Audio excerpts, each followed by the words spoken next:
एकदा तोंड बघणार रंगच निघाला होता माहिती त्याच्या चेहऱ्याचा. मी तर 2 दिवस लिंबूनी घासतो तरी कलर जात नव्हता.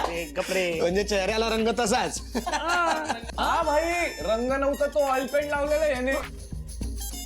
आणि मला काय माहिती तो रंग जाणार नव्हता ते.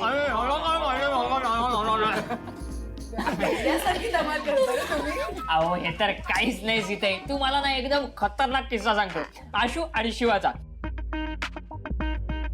काय झालं मागच्या वर्षी ना होळी चालू होती ना, आशू आणि शिवानी 1 नंबर फाईट केली. आणि तुम्हाला सांगतो मागच्या वर्षी फक्त आणि फक्त जिजूंमुळे शिवाचा जीव वाचला होता बरं का. एकदम खतरनाक असली फायटिंग ना, असं खोबरं बिबरं काट मारलं 1 नंबर. लय मारलं टापा इतका मारला त्या गुंडाला 1च नंबर झाले. आम्ही तर एवढं एन्जॉय केलं एवढं.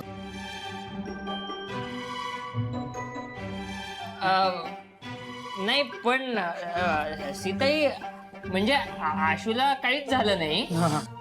म्हणजे एवढं मोठं काही झालंच नव्हतं ना. आम्ही मजा करत होतो सगळे. एकदम एन्जॉईंग चालू होतं एन्जॉईंग. आणि एन्जॉईंग करताना बाकी काही शिवाची खरंच काही चूक नाही आहे सीताई. पहिलं सांगा ना तुम्ही तरी सांगा. शिवा एवढं सगळं झालं मग मला हे आधी कळायला हवं होतं. ते सीताई अहो अगं म्हणजे मला आधी कळलं असतं ना की माझा आशू भित्रा नाहीये. लहानपणी नुसता माझ्या मागे लपायचा.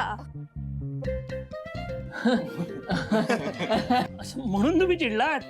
हो आम्हाला वाटलं की परत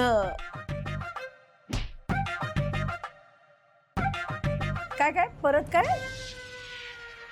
तुला काय वाटलं मी परत शिवावर चिडेन.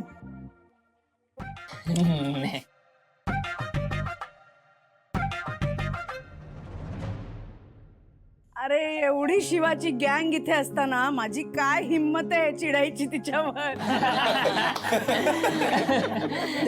नाही सीताई आम्हाला खरंच माहिती नव्हतं बरं का तुम्ही इतके कूल आहे. एक नंबर. अरे तुम्ही माझ्या बरोबर गप्पा कधी मारल्या होत्या कसं कळणार. ठीक आहे आज गप्पा मारूया. बोला काय बोलूया. कुठल्याही तुम्ही ठरवा. भारी गप्पा मारायच्या. सीताई मला एक सांगा, तुम्ही आता शिवावर परत कधी रागवणार नाहीत ना. का नाही रागावणारच.